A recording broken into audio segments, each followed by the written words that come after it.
Hi friends, back to my channel মিষ্টি অফিসিয়ালে। তোমরা সবাই কেমন আছো? আশা করি ভালো আছো, আর আমি অনেক ভালো আছি।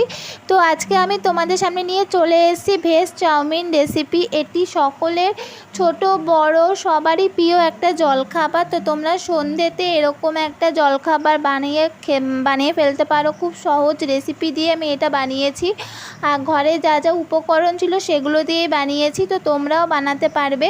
আর আমার এই রেসিপিটা যদি তোমাদের ভালো লেগে থাকে তাহলে প্লিজ আমাকে like, comment, share and subscribe করে দিও। আর আমার এই রেসিপিটা কেমন হয়েছে তো কমেন্ট করে জানিও।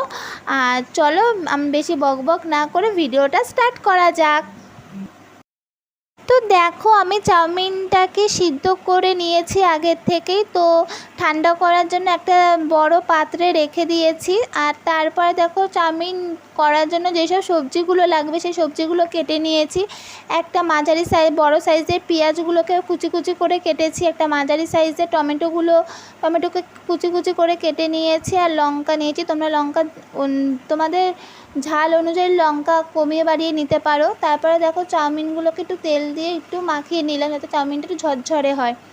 তারপরে দেখো, কড়াইটা বসিয়ে দিয়েছি। কড়াইতে তেল দেওয়ার পর যে কেটে রাখা পেঁয়াজগুলো দিয়ে দিয়েছি। আর পেঁয়াজগুলোকে একটু ব্রাউন কালার করে ভেজে নেব। পেঁয়াজগুলোকে ভালোভাবে ভেজে নেওয়ার পরে ওর মধ্যে আমি দিয়ে দেব হচ্ছে কাঁচা লঙ্কা। তো তোমরা আগেই বলেছি তোমরা ঝাল অনুযায়ী কমিয়ে বাড়িয়ে নিতে পারো। যেহেতু আমি ঝালটা বেশি খাই তো তার জন্য লঙ্কার পরিমাণটা একটু বেশিই দিয়েছি। তো তারপরে দেখো, হাফ চামচ নুন দিয়ে দিলাম। তো নুন দিয়ে পেঁয়াজ আর লঙ্কাগুলোকে একটু ভালোভাবে নেড়ে চেড়ে নেব। তারপরে দিয়ে দেবো হচ্ছে কেটে রাখা টমেটো কুচি। টমেটোগুলোকে ভালোভাবে ভেজে নেব। পেঁয়াজ লঙ্কার সাথে একটু ভালোভাবে ভেজে নেব। টমেটোগুলো যখন একটু আদৌ সিদ্ধ হয়ে আসবে তো তখনই আমি এর মধ্যে দিয়ে দেব হচ্ছে সিদ্ধ করে রাখা চাউমিন। যে চাউমিনগুলোকে আগে থেকে আমি সিদ্ধ করে রেখেছি, এই সিদ্ধ করে রাখা চাউমিনগুলো আমি দিয়ে দেব।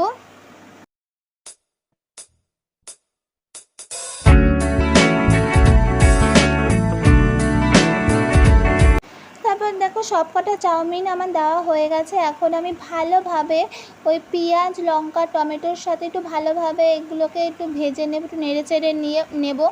তো দেখো, ভালোভাবে একটু নেড়ে চেড়ে নিয়েছি। আর আমি হলুদ অ্যাড করিনি। আর তোমরা চাইলে এখানে হলুদ দিতেই পারো, তো আমি এখানে হলুদ অ্যাড করিনি। তো তারপরে দেখো, আমি মিট মশলা দিয়ে দিচ্ছি। 1 চামচ মিট মশলা আমি এখানে দিয়ে নিয়েছি। এবার মিট মশলার সাথে চাউমিনগুলোকে ভালোভাবে একটু নেড়ে চেড়ে নিতে হবে। তো দেখো, আমার ভালোভাবে চাউমিনটাকে আমি ভালোভাবে ভেজে নিয়েছি। তো নেওয়ার পর দেখো এরকম একটা কালার চলে এসেছে। তো আমার চাউমিনটা ফুল রেডি হয়ে গেছে। তো তারপরে দেখো, আমি চাউমিনটা কড়াই থেকে নামিয়ে আমি একটা প্লেটের মধ্যে সাজিয়ে নিয়েছি। তো তার মধ্যে দেখো আমি একটা টমেটো সস তার উপর দিয়ে ছড়িয়ে দিলাম। তো এই দেখো, তো আমার এই রেসিপিটা কেমন হয়েছে তো তোমরা প্লিজ আমাকে কমেন্ট করে জানাতে ভুলবে না। তো দেখা হচ্ছে আবার পরবর্তী ভিডিও।